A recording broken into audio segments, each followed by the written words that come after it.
আল্লাহকে ডাকার মতন কোনো বান্দা যখন এই পৃথিবীতে থাকবে না, আল্লাহর হুকুম মানার জন্য কোনো মানুষ যখন এই পৃথিবীতে আর থাকবে না, আল্লাহ সুবহানাহু ওয়া তাআলা তখন কি করবেন? আল্লাহ পাক বলেন, ফাইযা নুফিখা ফিস সূরি নাফকাতুন ওয়াহিদা ওয়া হুমিলাতিল আরদু ওয়াল জিবালু ফাদুক্কাতা দাক্কাতান ওয়াহিদা।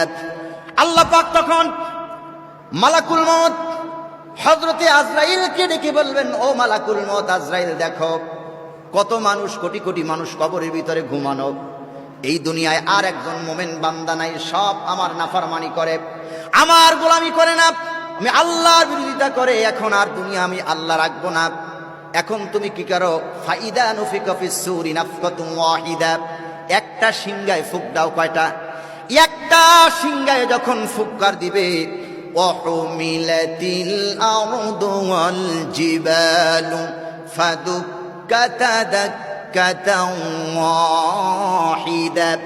একটা সিংহায় ফুৎকার দেওয়া মাত্র এই পৃথিবীর জমিনে বড় বড় যে পাহাড়গুলো আছে এইগুলো সব শূন্য বিশূন্য হয়ে যাবে। সুবহানাল্লাহ বলেন। ফুৎকার হবে কয়টা? একটা ফুৎকায় কত বড় বড় পাহাড়, অল জিবাল আওতাদা, এই পুরো জমিনটাকে আল্লাহ তাআলা প্যারাক বানায় রাখছেন পাহাড়, সমস্ত পাহাড়গুলো চূর্ণ বিচূর্ণ হয়ে যাবে একটা ফুৎকারে। আল্লাহু আকবার বলেন। কয়টা ফু? একটা ফু। একটা ফুতে চূর্ণ বিচূর্ণ হয়ে যাবে। সম্মানিত সুধী লক্ষ্য করুন, একটা ফুৎকার দেওয়ার সঙ্গে সঙ্গে পাহাড়গুলো ধূলিকণার মতন উড়াইয়া দেওয়া হবে, চূর্ণ বিচূর্ণ হয়ে যাবে। বিশাল আকাশের অবস্থা কি হবে? যে আকাশটা আল্লাহ পাক আপনার আমার মাথার উপরে তৈরি করেছেন। আল্লাহ পাক সূরা আম্বিয়ার ভিতরে বলেন, ইয়াউমা নাতবিস সামাআ কাতাইয়িস সিজিল্লি লিল কুতুবি কামা বাদাআনা